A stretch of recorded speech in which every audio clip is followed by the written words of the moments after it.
Kung ang mga pagsulay moabot kanimo ay kahadlok-ay naa ang Dios kanunay, may kahangawa ug may kabalaka siya, itugyan lang kaniya ang tanan. Kung satak na nga di mo nagyud maantos ang Ginoong Dios, duulon og sampiton, may kahangawa ug may kabalaka siya, itugyan lang kaniya ang tanan. Busa duulon nato ang Ginoong Dios, kay siya andam kanunay. Busa duulon nato ang Ginoong Dios, kay di ta niya pasagdan. Kung satak na nga di mo nagyud maantos ang Ginoong Dios, duulon og sampiton, may kahangawa ug may kabalaka siya, itugyan lang kaniya ang tanan. Busa duolon nato ang Ginoong Dios, kay siya andam kanunay. Busa duolon nato ang Ginoong Dios, kay di ta niya pasagdan.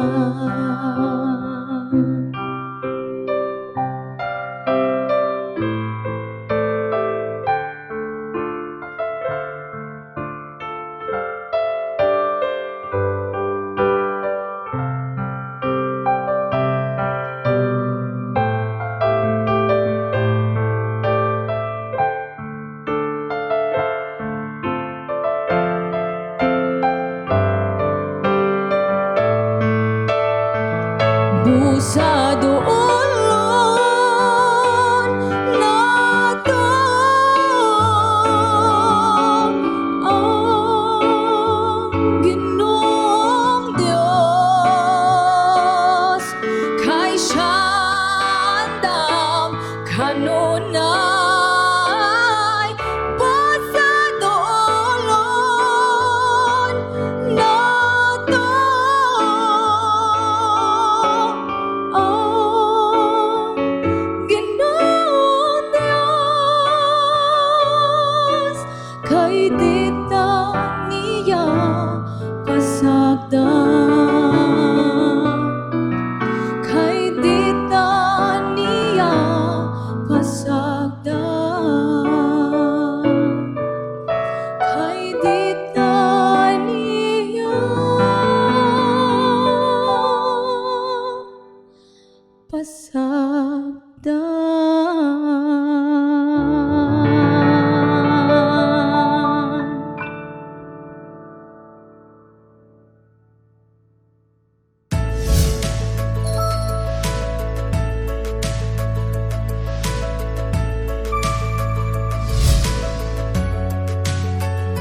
Isang mapagpalang gabi sa bawat isa sa atin, lalo tigit ang lahat po ng sumusubaybay sa programang ito.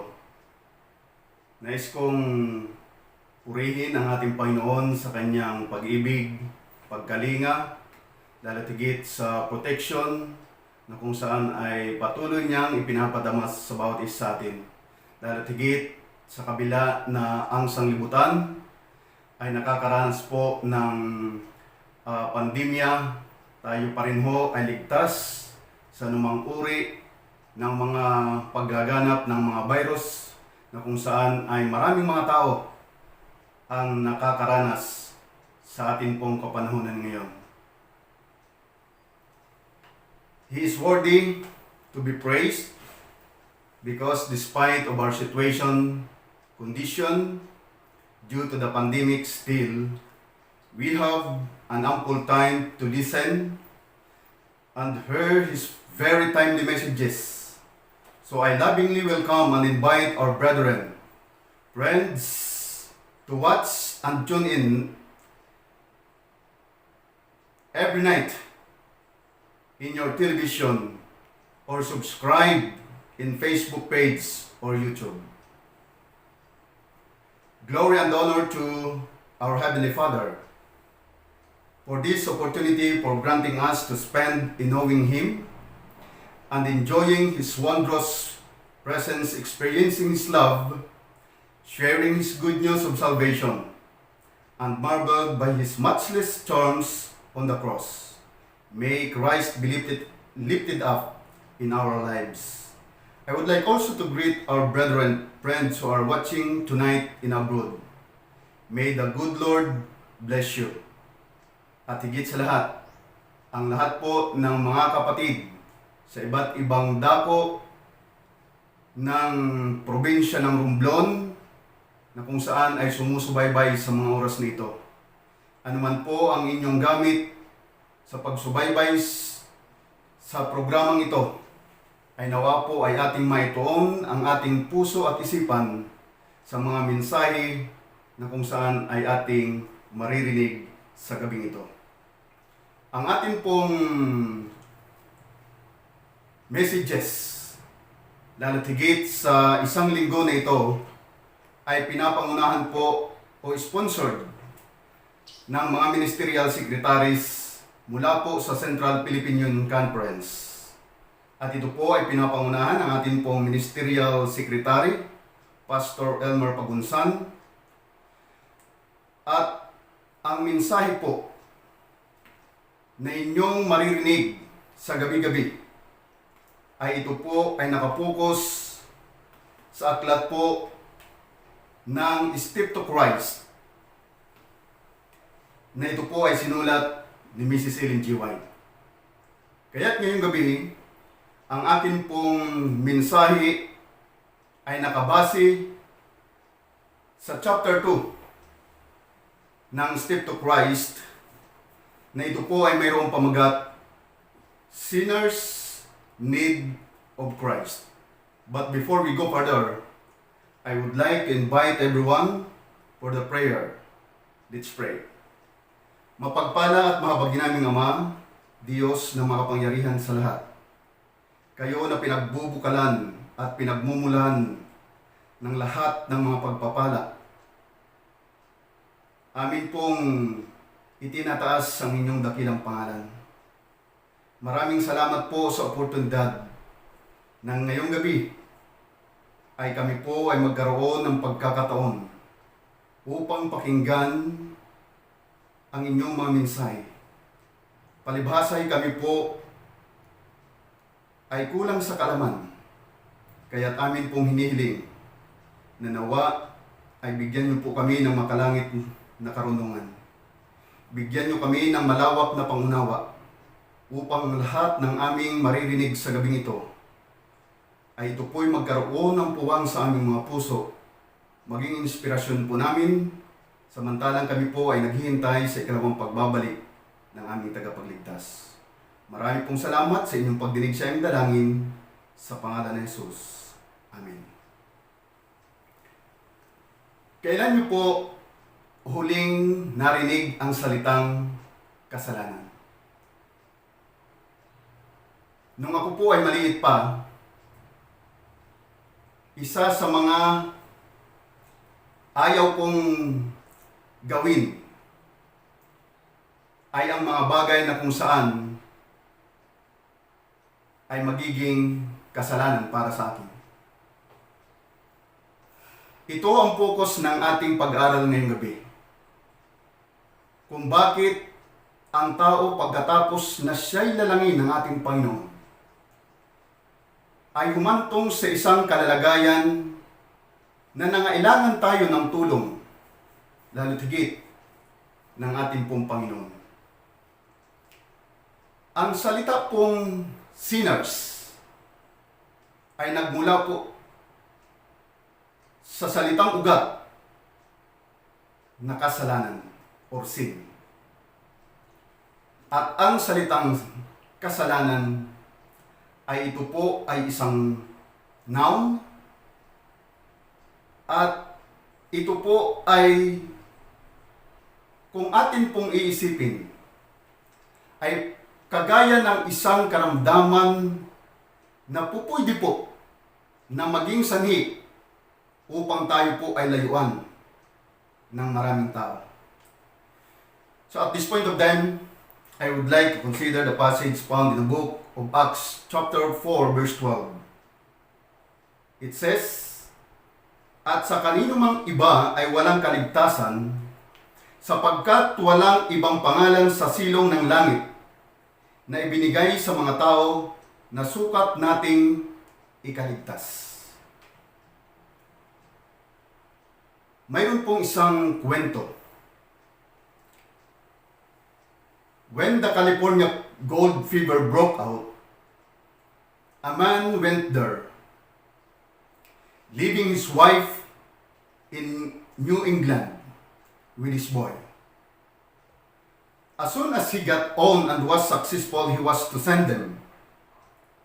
It was a long time before he succeeded, but at last he got money enough to send for them. The wife's heart leaped for joy. She took her boy to New York, got on board a Pacific steamer, and sailed away to San Francisco. They had not been long at sea before the cry of fire, fire, rang through the ship, and rapidly it gained on them. There was a powder magazine on board, and the captain knew the moment the fire reached the powder, every man, every woman, and even the child must perish. So ang kanila pong ginawa ay sila po'y sumakay doon sa bangka. But they were too small. At sa isang igla, ang bangka na ito po ay mapupuno sa lalong madaling panahon. The last one was just pushing away. When the mother pled with them to take her and her boy, "No," they said. "We have got as many as we can hold." She entreated them so earnestly that at last they said they would take one more. Do you think she leaped into that boat and left her boy for dying? No. She seized her boy, gave him one last hug, kissed him, and dropped him over into the boat. "My boy," she said, "if you live to see your father, tell him that I died in your place." Brothers and sisters, the reason why Jesus Christ died on our behalf 2,000 years ago is because we have nothing to do to save ourselves. The only remedy is Jesus Christ. Ang sabi po sa Step to Christ na sinulat po ng isang kilalang manunulat, si Mrs. Ellen G. White, Christ connects fallen man in his weakness and helplessness with the source of infinite power. At sa pagpapatuloy niya, sinabi sa Ministry of Healing, page 428, there is but one power that can break the hold of evil from the hearts of men. And that is the power of God in Jesus Christ. Only through the blood of the crucified one is there cleansing from sin. His grace alone can enable us to resist and subdue the tendencies of our fallen nature. Mga minamahal kong mga kapatid, ang sabi po, there is but one power that can break the hold of evil. Kung atin pong titingnan ang trend ng atin pong sanglibutan, marami sa ngayon ang mga tao na kung saan ay sila po ay nangangailangan ng tulong. Halos lahat ng bagay dito sa sanglibutan ay kinakailangan na mayroon pong kaagapay na tulong. Kagaya po, halimbawa, kapag mayroong isang sunog sa isang lugar, ang unang pupuntahan ng mga tao ay walang iba kundi ang mga firemen.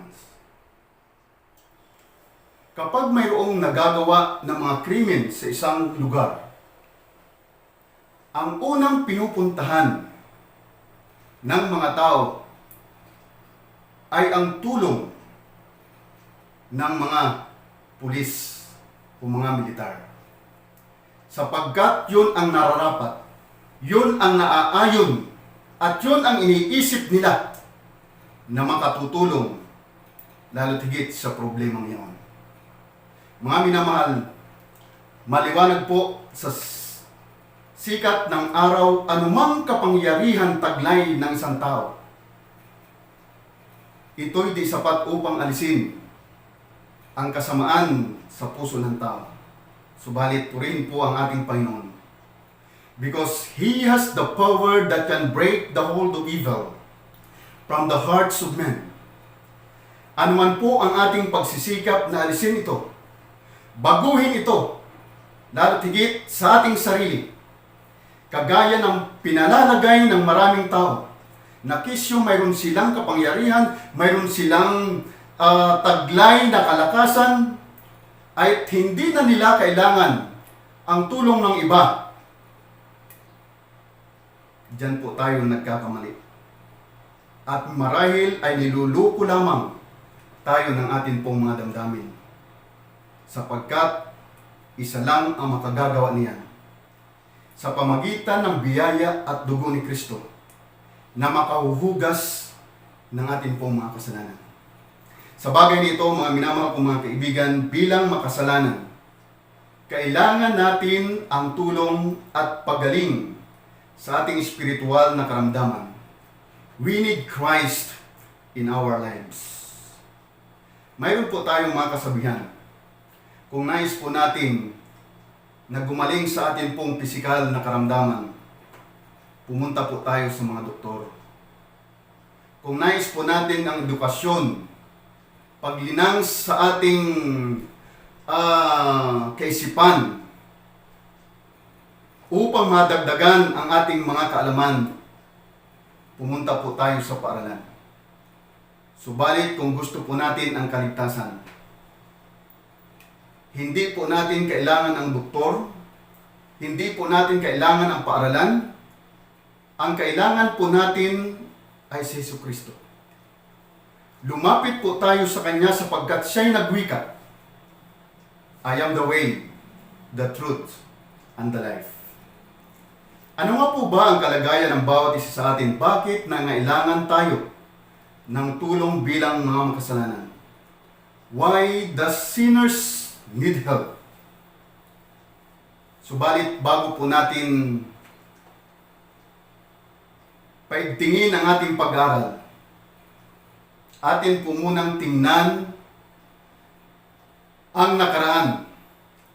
Atin pong bahagyang balikan ang kasaysayan. Gayong sinasabi po ng banal na kasulatan na tayo po ay nilikha ng Diyos na perpekto at tayo'y nilikha ayon sa wangis niya. At sa katunayan, ito po'y kanyang pinagtibay na ang lahat ng kanyang nilalang, ito po ay mabuti. Sa pasimula, ang tao ay binigyan ng marangal na kapangyarihan at balansing pag-iisip. Sakdal siya at kaayon ng Diyos ang kanyang iniisip. At dalisay ang kanyang mga layunin at banal. Dahil sa pagsuway ang kanyang kapangyarihan ay napasama at kasakiman ang humalili sa pag-ibig. Mga minamahal kong mga kaibigan at mga kapatid, tingnan po natin ang kalalagayan nung ang tao ay hindi pa nahuhulog sa pagkakasala. Ang sabi po ng ating propetisa, sa una pa lamang ay binigyan niya ang tao ng marangal na kapangyarihan. Balanse ang kanyang iniisip, at anuman ang kanyang iniisip ay kaayon sa Diyos. Dalisay ang kanyang mga layunin, at ito po ay banal. Ang ibig sabihin, kailanman ay hindi inisip ng tao na magrebelde, sumuway sa ating Panginoon, sapagkat ang kanyang isipan ay nakatuon lamang sa ating pong Panginoon. Subalit bakit nangyari ang bagay na kung saan ang tao po ay nagkasala? Sa tala po, lalatigit sa aklat po ng Genesis, unang aklat ng banal na kasulatan.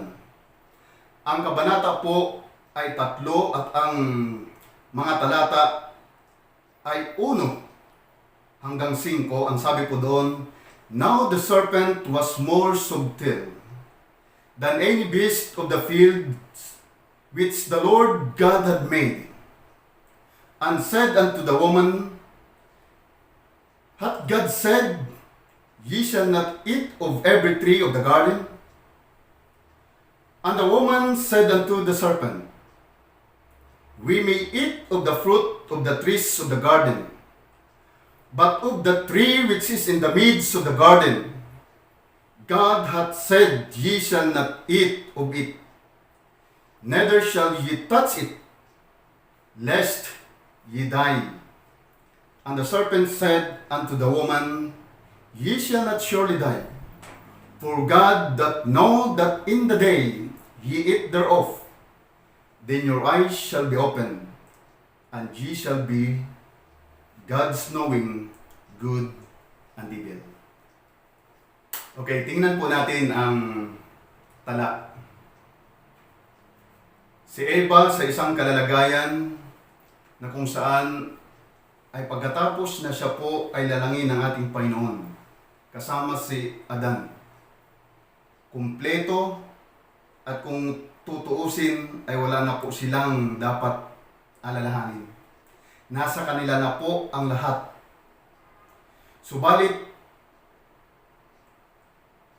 siya pa rin ay nagkaroon ng pagkakataon na ang kaaway ay bigyan niya ng puwang sa kanyang puso.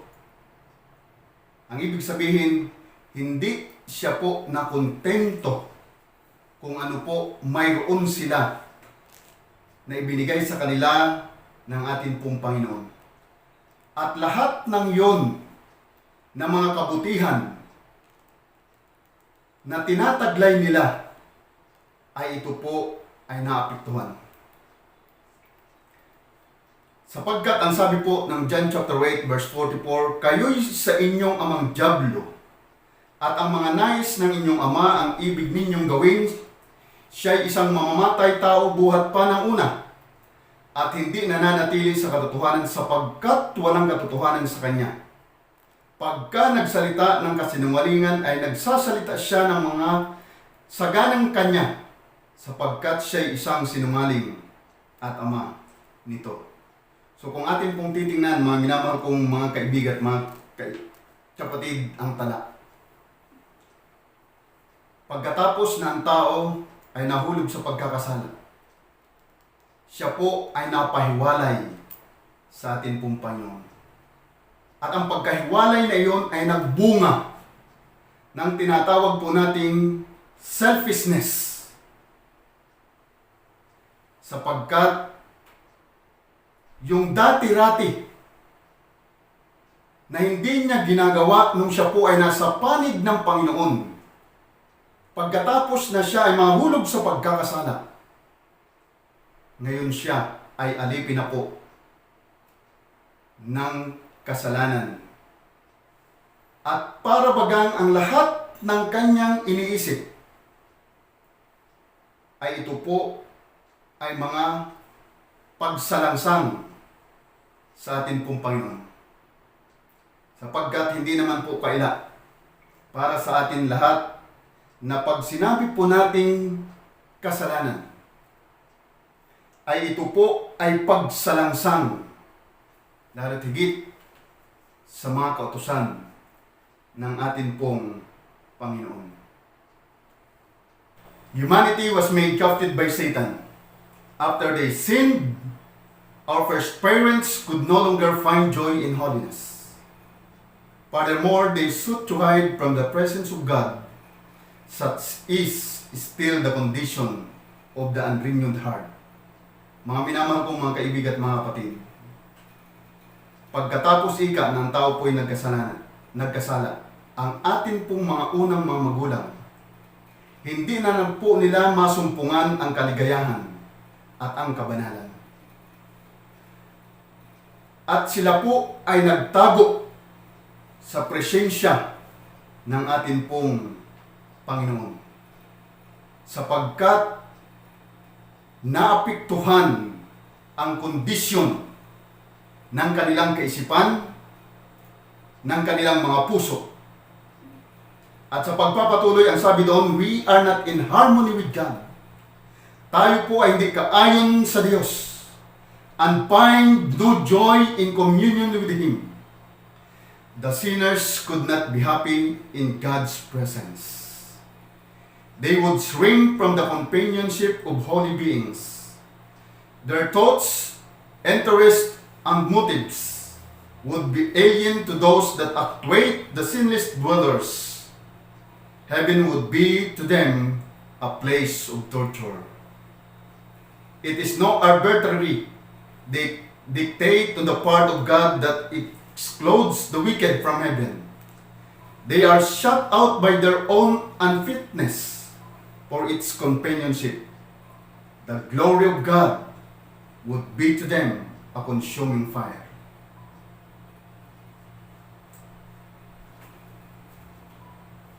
May mga kadahilanan po kung bakit kailangan po natin si Kristo. Ang una, ang sinabi niya sa John 14 verse 6, I am the way, the truth, and the life. Walang makaparuroon sa aking Ama maliban sa akin. Kung magkagayon, mga minamahal kong mga kaibigan at mga kapatid, kahit siguro anong gawin natin na mga pagsisikap, ay wala po tayong magagawa. Mayroon lamang isang paraan upang tayo po ay magkamit ng buhay na walang hanggan. And that is through Jesus Christ. The truth is in Christ. He is the truth. You cannot know the truth without Jesus Christ. Sinabi ni Apostol Pablo sa Colossians chapter 2 verse 3 na siyang kinatataguan ng lahat ng mga kayamanan at ng karunungan at kaalaman. To make sense anything, we need Jesus Christ. The only way to enter the kingdom of God is through Jesus Christ. He is the right path. How did Jesus become the way for man's redemption? Ang sabi po sa Romans chapter 5 verse 8, datapwat ipinagtatagubilin ng Diyos ang kanyang pag-ibig sa atin na nung tayo mga makasalanan pa, si Kristo ay namatay dahil sa atin. Siguro ito po yung pinakamalalim na pagpapadama ng pag-ibig ng ating Panginoon sa sangkatauhan. Na siya po ay mamatay doon sa krus ng Kalbaryo. Pagkatapos na kayo at ako ay mahulog sa pagkakasala, at ang pagkakasalang ito ang naging sanhi upang tayo po'y mapahiwalay sa Diyos at hindi na tayo magkaroon ng dalisay na kaisipan at malapitang pakikipag-ugnayan sa Diyos. Subalit dahilan sa ating Panginoon ay namatay doon sa krus ng Kalbaryo, siyang naging tulay mula sa lupa patungo sa langit. He is the way. Romans chapter 4 verse 25, na ibinigay dahil sa ating mga kasubayan at binuhay na maguli sa ikaaaring ganap ng bawat isa sa atin. Ang sabi po ni Mrs. White sa aklat po ng Stay Bible Commentary Volume 5, 1132, no one need say that in his case is hopeless, that he cannot live the life of a Christian. Ample provision is made by the death of Christ for every soul. Jesus is our ever-present help in time of need.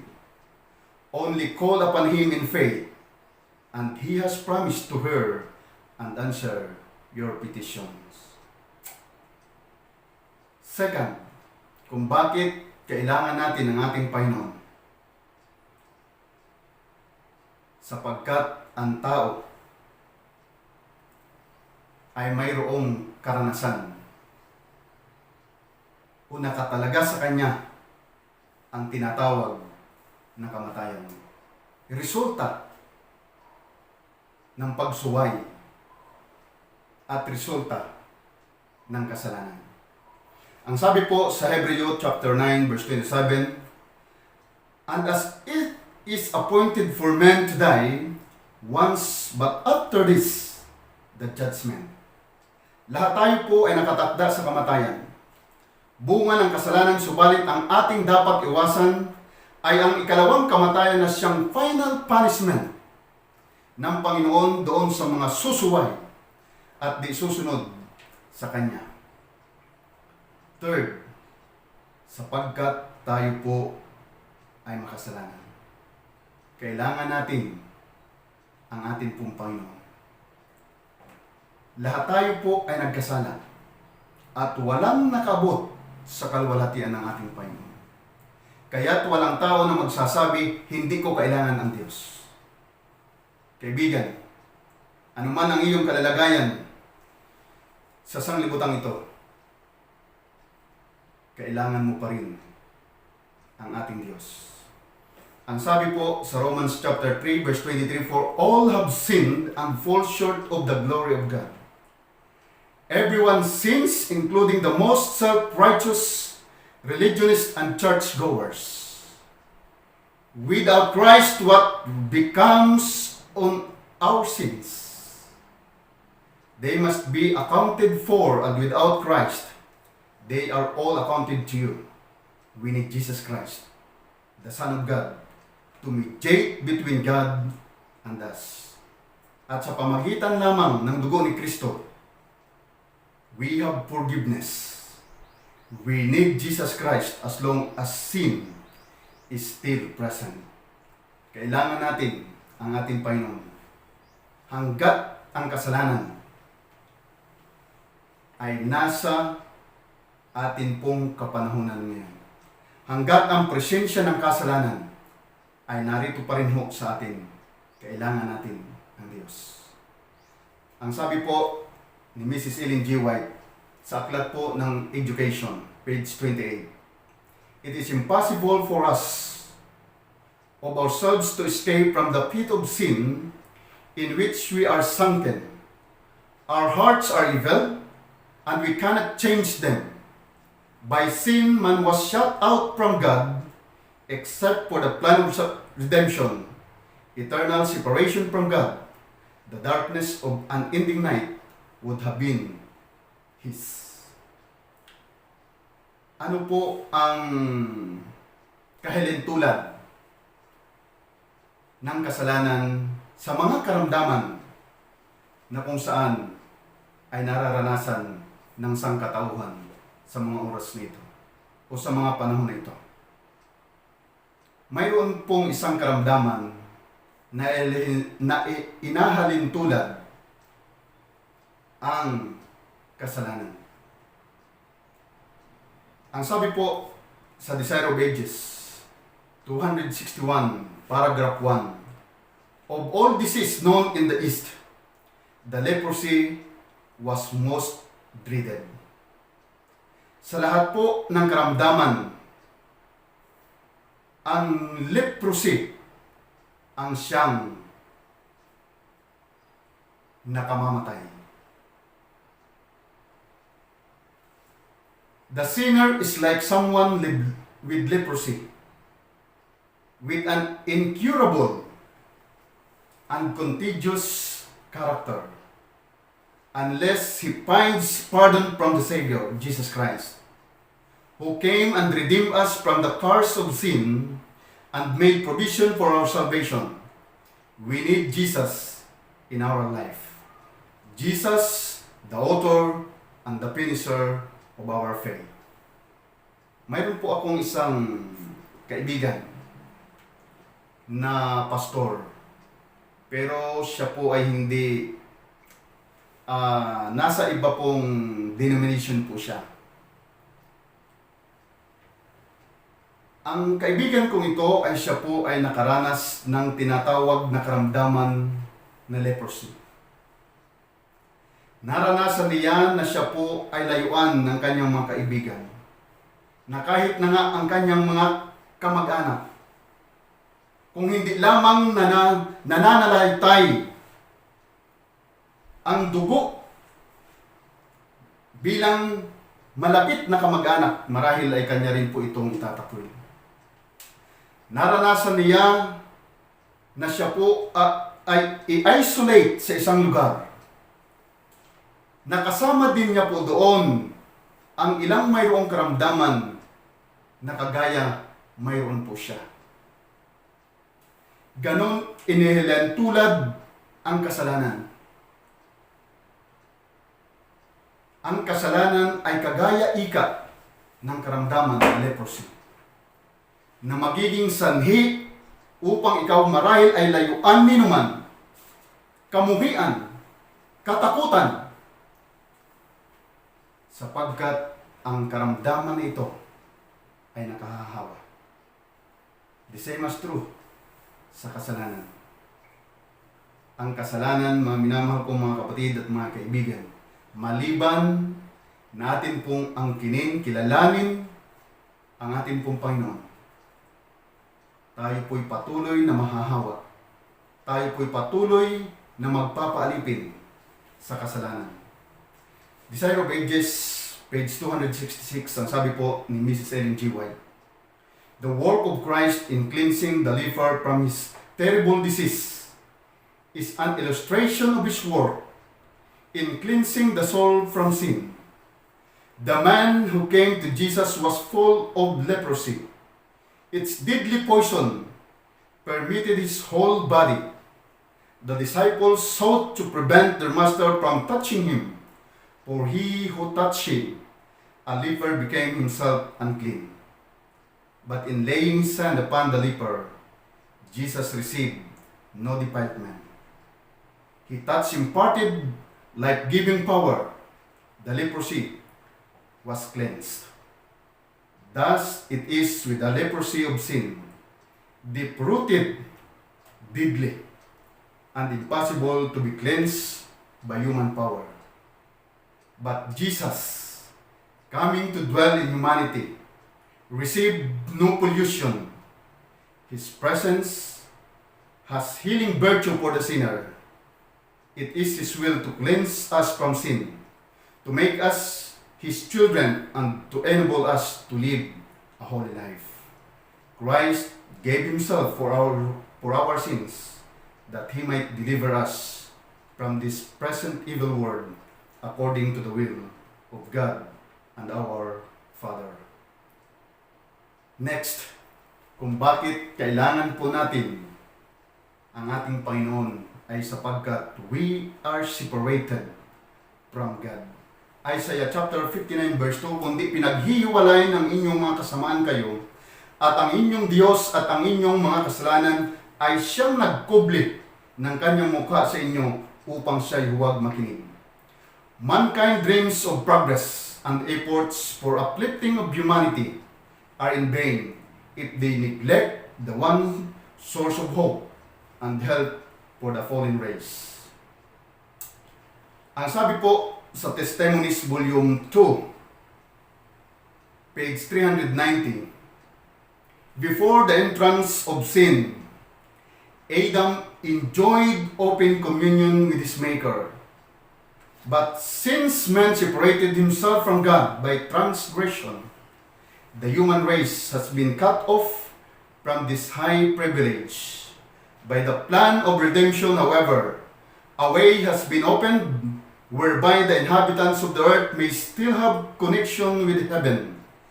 God has communicated with men by His Spirit, and divine light has been imparted to the world by revelation of His chosen servants. Holy men of God speak as they were moved by the Holy Ghost. Ang sunod po, kung bakit kailangan natin ang ating Panginoon. Pagkatapos na ang tao ay magkasala, naapektuhan ang kanyang pagkatao, lalo tigit ang kanyang isipan at ang kanyang puso. Kinakailangan na ang tao ay magkaroon ng tinatawag na renewed heart at siya po ay mabago. Renewed and be transformed. Ang sabi po, it is impossible for us of ourselves to escape from the pit of sin in which we are sunken, because our hearts are evil and we cannot change them. Ang pagbabago kailanman, mga minamahal kong mga kaibigan at mga kapatid, ay magagawa lamang sa tulong at ministeryo ng banal na Espiritu sa bawat isa sa atin. When Adam came from the Creator's hand, he bore in his physical, mental, and spiritual nature a likeness to his Maker. God created man in His own image, and it was His purpose that the longer man lived, the more fully he should reveal this image. The more fully reflect the glory of the Creator. At ito ang dapat maibalik sa tao. Ang nais ng ating Panginoon, God's ideal for us, higher than the highest human thoughts can reach, is God's ideal for His children. Godliness, Godlikeness is the goal to be reached. Ito ang dapat na maging kapasyahan ng bawat isa sa atin. Godliness, Godlikeness is our ultimate goal to be reached. Ang sunod po, kung bakit kailangan natin ang Panginoon. Man's hopelessness without Christ. Wala pong magagawa ang tao. Wala pong magagawa ang isang makasalanan kung wala sa Kanya si Kristo. Ang sabi po sa Jeremiah chapter 13 verse 23, makapagbabago baga ang isang Ethiope ng kanyang balat o ang leopardo ng kanyang batik, kung magkagayon mga kagagawa naman kayo ng mabuti na mga bihasang gumawa ng masama. The carnal mind is enmity against God, for it is not subject to the law of God, neither indeed can be. Education, culture, the exercise of the will, human effort, all have their proper sphere, but here they are powerless. They may produce an outward correctness of behavior, but they cannot change the heart. They cannot purify the springs of life. There must be a power working from within, a new light from above, before men can be changed from sin to holiness.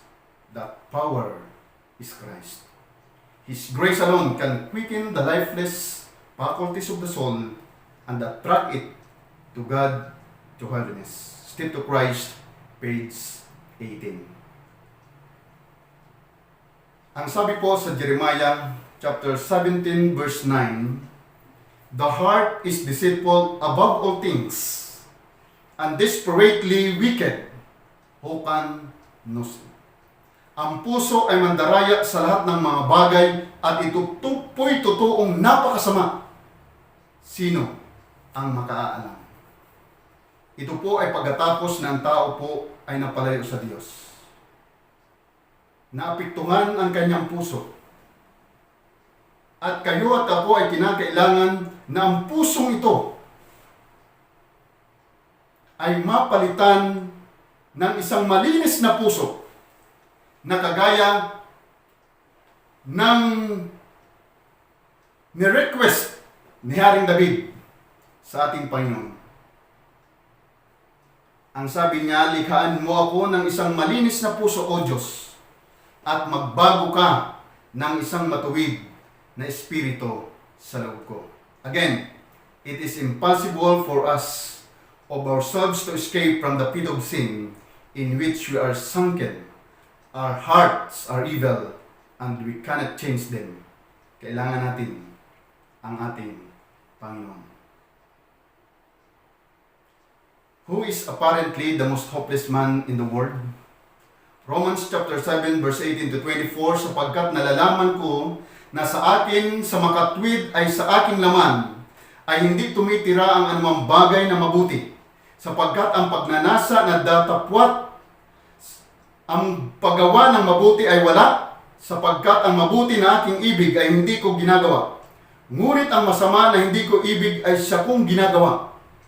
Kaya nga nasumpungan ko ang isang kautusan na kung ibig kong gumawa ng mabuti, ang masama ay nasa akin, sapagkat ako'y nagagalak sa kautusan ng Diyos ayon sa pagkakataong loob. Mga minamahal kong mga kaibigan at mga kapatid, ang isa sa mga nakaaawa, ang isa sa mga walang pag-asa sa sanglibutan ito, ay ang mga tao na kung saan ay sila po'y manatili sa pagpapaalipin sa kasalanan. Kagaya ng naranasan ni Apostol Pablo, dahilan sa ang kanyang puso, ang kanyang kaisipan ay apektado ng kasalanan. Ang nais niya na gawin na mabuti ay hindi niya nagagawa. At ang nais sana niyang hindi gawin, sapagkat ito po ay masama, ay siyang nagagawa. Yan ang resulta pagkatapos ng tao ay magkasala. At kung nais po natin na ating baguhin ang kalalagayang ito, kailangan natin ang ating Panginoon. Kung atin pong titingnan, sinabi po doon, kinalulugdan at kanyang kinasasabikan ang kautusan ng ating pong Panginoon. Kaya sa verse 24 ay sinabi niya, abang tao ako, sino ang magliligtas sa akin sa katawan nitong kamatayan? Mga minamahal kong mga kaibigan, kinasasabikan ni Apostol Pablo na muli po siyang magkaroon ng dalisay. Magkaroon siya ng isang puso na kaayon sa ating pong Panginoon. Ninais niya ang bagay na kung saan ay hindi niya maabot-abot sa pamagitan ng kanyang sariling lakas. Kaya't napasigaw siya, "Abang tao ako, sino ang magliligtas sa akin sa katawan nitong kamatayan?" Verse 25, kung atin pong titingnan, pinuri niya ang ating Panginoon sapagkat sa pamagitan ng dugo ni Kristo, nagkaroon siya ng pag-asa at nakamit niya ang kanyang kinasasabikan at ang kanyang minimithi. It is not enough to perceive the loving kindness of God, to see the benevolence, the fatherly tenderness of His character. It is not to discern the wisdom and justice of His law, to see that it is founded upon the eternal principle of love. Paul the Apostle saw all this when he exclaimed, "I consent unto the law that it is good. The law is holy, and the commandment holy and just and good." But he added, in the bitterness of his soul, anguish and despair, "I am carnal, sold under sins." He longed for the purity, the righteousness to which is in himself he was powerless to attain, and cried out, "O rich man that I am, who shall deliver me from this body of death?" Step to Christ, page 19.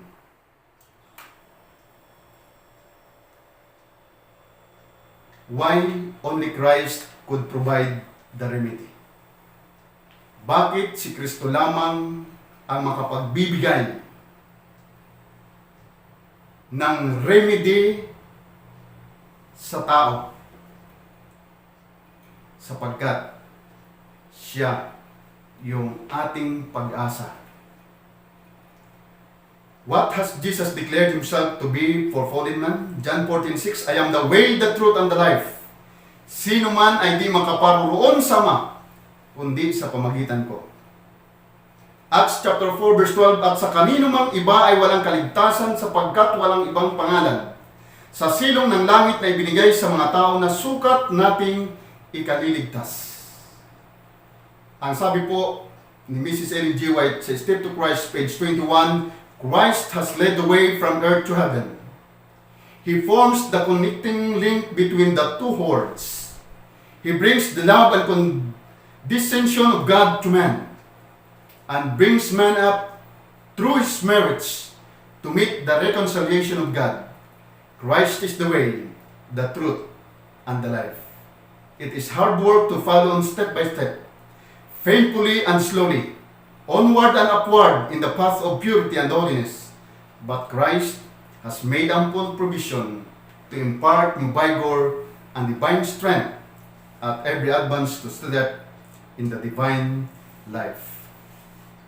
Through Christ's life and death, man can receive not only forgiveness, but power to do. John chapter 1 verse 12, "Datapwat ang lahat ng sa kanya'y nagsitanggap, ay pinagkalooban niya sila ng karapatang maging anak ng Diyos, sa makatwid bagay ang mga nagsisampalataya sa kanyang pangalan."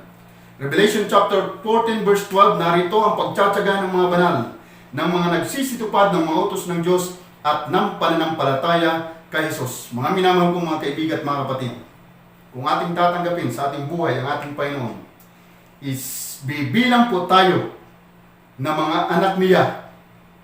At kung tayo po ay sasampalataya sa kanyang pangalan, mayroon kang kapangyarihan, mayroon kang lakas na gawin natin ang kanyang kalooban, lalo't higit ang kanyang mga kautusan ay atin pong masasagawa.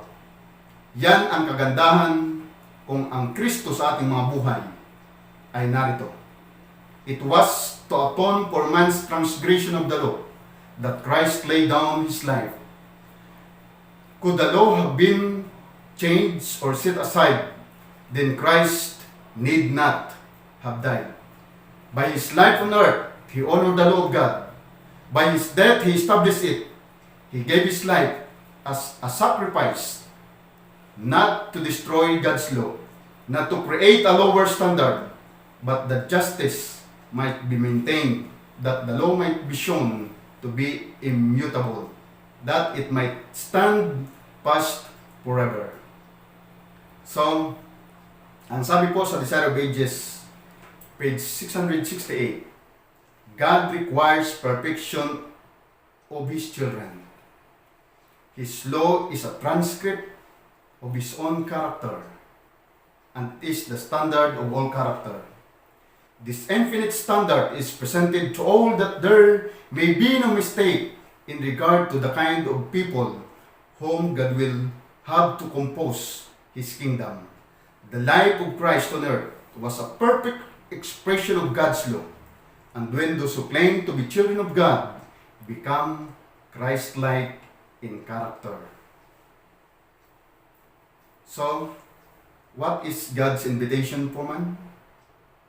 Matthew chapter 5 verse 6, mapalad ang nagugutom at nangauuhaw sa katwiran, sapagkat sila'y bubusugin.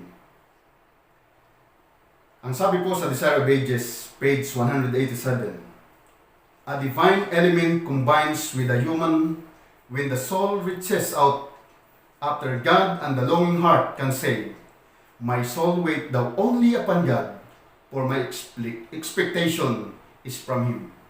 If you have a sense of need in your soul, if you hunger and thirst after righteousness, this is an evidence that Christ has wrought upon your heart, in order that He may be sought and to do for you, through the endowment of the Holy Spirit, those things which it is impossible for you to do for yourself.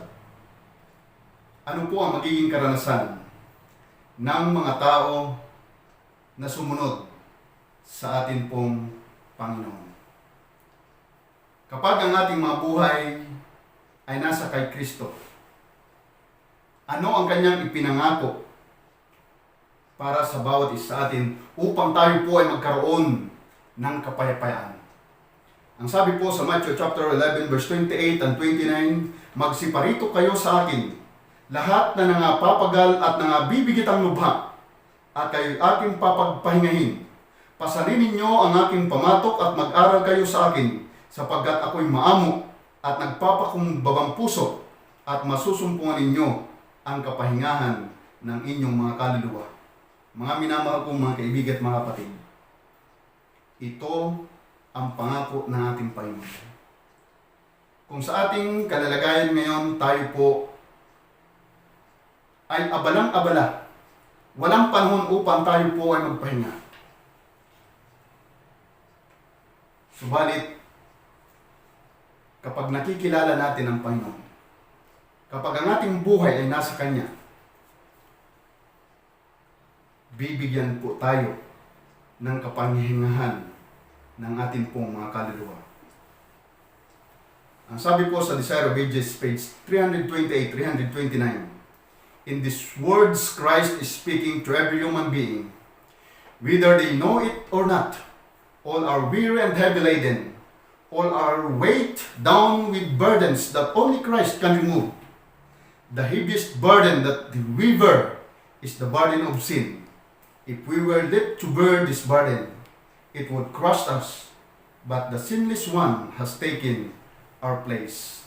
The Lord hath laid on Him the iniquity of us all. He has borne the burden of our guilt. He will take the load from our weary shoulders. He will give us rest. The burden of care and sorrow also He will bear. He invites us to cast all our care upon Him, for He cares as upon His heart. Except a man be born again, he cannot see the kingdom of God. In other words, unless he or she receives a new heart, desires, purpose and motives, or leading to a new life, they cannot see the kingdom of God. Mga minamahal kong mga kapatid, magagawa po lang natin ito kapag ang ating buhay ay ipapasakop sa isang makapangyarihan na siya lamang ang makagagawa nito. There must be a power working from within, a new light from above, before men can be changed from sin to holiness, and that power is Christ. When Jesus speaks of the new heart, He means the mind, the life, the whole being. To have a change of heart is to withdraw the affection from the world and fasten them upon Christ. To have a new heart is to have a new mind, new purposes, and new motives. What is the sign of a new heart? A changed life. There is a daily, hourly dying to selfishness and pride. Why should ye be stricken anymore? Ye will revolt more and more. The whole head is sick, and the whole heart pain. Pride, ambition, deceit, hatred, selfishness must be cleansed from the heart. With many these evil traits are partially subdued, but not thoroughly uprooted from the heart. Under favorable circumstances, they spring up anew and driven into rebellion against God. Here lies a terrible danger. To spare any sin is to Christ a foe that only awaits an unguarded moment to cause our ruin.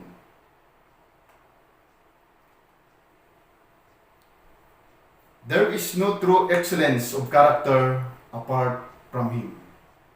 And the only way to God is Christ. He says, I am the way, the truth, and the life. No man cometh unto the Father but by me. Those who have experienced the love of Christ cannot be idlers in the Master's vineyard. They will see opportunities for helping others in their step to Christ. Partaking of Christ's love, they will labor for the souls of others. Let every soul copy the pattern and become missionaries in the highest sins, winning souls to Jesus. May we all repent, confess, grow up into Christ, and rejoice in the Lord. Mga minamahal, ang puso ng Diyos ay nananabik sa kanyang mga anak dito sa lupa.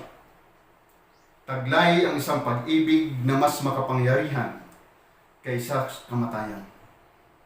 Sa pagbibigay ng kanyang anak, iginawad na niya sa atin ang buong langit na maging isang kaloob. Ang buhay, kamatayan, at pamamagitan ng tagapagligtas. Ang paglilingkod ng mga anghel, ang mamanhik ng Espiritu ng Diyos, ang Ama na gumawa ng higit sa lahat at sa pamamagitan ng lahat ng walang patid na pagbabantay ng mga nilalang sa sangkalangitan. Ang lahat ay magkakasama para sa ikatutubos ng tao. Step to Christ, page 26. Mga minamahal, marahil may mga panahon sa inyong buhay, sa aking buhay, na iniisip natin na hindi natin kailangan si Kristo. Sapagkat nakikita natin ang ibang mga tao na nabubuhay na parabang di na nila kailangan si Kristo. Do not let this fool you. Maraming mga Kristiyano ang di pa nila nalalaman ang lahat na dapat nilang malaman sa Diyos, sapagkat sila ay mga abala sa paghahanap ng mga bagay para sa kanilang sarili, kaysa hanapin ang mga bagay na nasa kay Kristo. The need for Christ is greater than the need for anything else. Bawat tao ay kailangan ng Diyos. Sa Jesucristo na siyang pag-asa natin, na siyang umiibig sa atin, na may kahangahangang pag-ibig, tanggapin natin ang parang inilalaan sa atin upang mga tulad tayo sa kanyang wangis. Nawa, ang mga mensaheng ito, patuloy nating maging inspirasyon, samantalang tayo po ay naghihintay sa napakalapit ng pagbabalik ng ating Panginoon. At sa kanya nawang ikalawang pagbabalik, ni isa sa atin ay walang mawaglit, kundi ang bawat isa sa atin magkaroon ng buhay na walang hanggan na inilalaan sa lahat ng sasampalataya at tatanggap sa ating Panginoon. May God bless us. Ito po ang ating dalangin. Tayo po ay manalangin. Mapagpala at mahabagin naming Ama, tunay na kayo po ay nangusap sa bawat isa sa amin. Sapagkat ang pag-ibig ninyo ay ito po ay nagpatuloy na dumadaloy. At nais ninyo na ang bawat isa sa amin ay magkaroon ng kaligtasan. Maraming salamat, Panginoon, at sa pamagitan ng mga mensaheng ito, nawa ay tulungan nyo ang bawat isa sa amin na ito po ay aming may sa kabuhayan. Bigyan namin ito ng pansin. Yayaman din lamang po na sa ganang sarili namin ay wala po kaming magagawa. Kailangan namin ang inyong tulong. Kailangan namin ang inyong presensya sapagkat kami po'y patuloy na nabubuhay at ang presensya ng kasalanan ay patuloy na nasa aming kapaligiran. Kaya kailangan namin ang kapangyarihan na hahango mula sa putik ng kasalanan. At yun lamang ay magagawa sa pamagitan ninyo. Mahal na Diyos, nawa ang amin pong mga panalangin na ito ay inyo pong diringgin. Sapagkat ang lahat pong ito yaming hinihiling, alang-alang lamang sa pangalan ng Jesus na aming tagapagligtas. Amen.